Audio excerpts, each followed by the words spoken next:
هەر کاتێ فێر بووین ئینشاڵڵا ئێمە ئەو کاتە دەبینە میراتگری پێغەمبەران سەلامی خوای پەروەردگاریان لەسەر بێ و دەبینە میراتگری ئەو میراتەی کە لە پێغەمبەری خوا صلی الله علیه وسلم بۆ ئێمە جێماوە.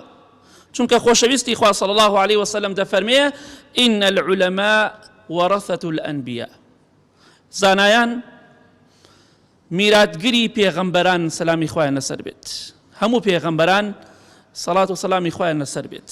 وإن الأنبياء لم يورثوا دينارا ولا درهما وإنما ورثوا العلم. پێغەمبەران عليهم الصلاة والسلام هەر هەمویان نە دینار و نە دەرهەمیان جێ نەهێڵاوە، ماڵ و سەروەتیان لە دوای خۆیان بۆ ئومەتەکانیان جێ نەهێڵاوە، ئەوەی کە جێیان هێڵاوە تەنها عیلمی شەرعیە، ئەو عیلمەیە کە خوا فێریانی کردووە.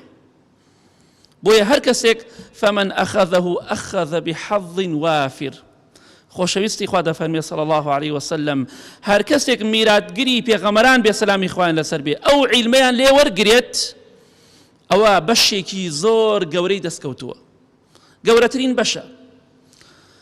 لە حەدیثێک و ئەثەرێکی صحیح داهاتووە لە صحیح تەرغیبە بە ژمارە 7 ڕۆژێکیان ئیمامی ئەبوو هورەیرە سەحابەی خۆشەویستی پێغەمبەری خوا صلی الله علیه وسلم چوە ناو بازاڕی مەدینەوە، تەماشای کرد خەڵکی خەریکی کڕین و فرۆشتنن. فەرمی ئەی ئەهلی بازار، باشە بۆ ئێوەندە ئێوە تەمبەڵن، بۆ ئەوەندە بێ ئاگان. وتیان بۆچی بێ ئاگین، بۆچی تەمبەڵین، بۆچی بێدەسەڵاتین؟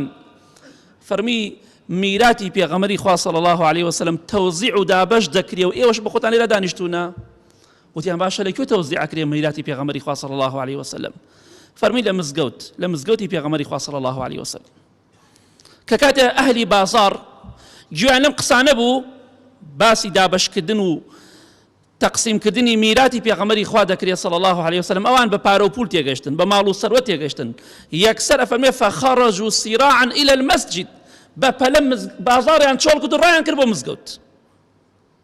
ئەوەشە ئێمەش ئەگەر مسلمانان ئێستا چەندێ قەڵەباڵغە، سوێن بەخوا هەر مسلمانی هەر نوێژی 5,000 پێ بدرێ، زۆر ناڵێم، سوێن بەخوا نوێژی بانی لە ئێستا قەڵەباڵغتر دەبێت بەداخەوە.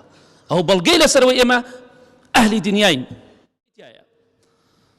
کاتێکە ئیمامی ئەبوو هورەیرە ڕەزا و ڕەحمەتی خوا لێ بێ ئەم قسەی کرد، ئەهلی بازار هەمویان بە پەلە ڕۆشتن بۆ مزگەوتی پێغەمبەری خوا صلی الله علیه وسلم. ئیمامی ئەبوو هورەیرەش لە بازار وەستا هەتا گەڕانەوە، کاتێکی زانی زۆری نەخایەن گەڕانەوە. فەرمی چیتان کرد؟ وتیان وەڵای ڕۆشتین هیچمان نەبینی، نە پارە تەوزیع کراو، نە ماڵ و سەروەت و ئەوەی ناوی میرات بێ نەمان بینی تەوزیع کرێ. فەرمی کەسان نەبینی؟ وتیان وەڵی هەندێک کەسمان بینی نوێژیان نەکرد، هەندێکمان بینی قورئانیان دەخوێنە، هەندێکمان بینی وتاریان دەدا باسی حەڵاڵ و حەرامیان دەکرد. فەرمووی وەیحەکم ذاکە میراث محەممەد صلی الله علیه وسلم. ئەوە چی دەڵێن؟ ئەوە میراتی پێغەمبەری خوایە صلی الله علیه وسلم. ئێوە ئەوەتان ناوێ، پارە و پولتان دەوێ. لەولاوە کەسێک کە ئەو پەڕی تێنەگەشت و نەزانە ئەڵێ کاکە عیلم وا ناڵێ، ئەمڕۆ عیلم وا ناڵێت، عیلم لای ئەو قورئان و حەدیث نییە. ئەمە ترسناکەم قسەیە، ئەم قسەیە معنای چییە؟ واتە قورئان عیلم نییە، حەدیث عیلم نییە.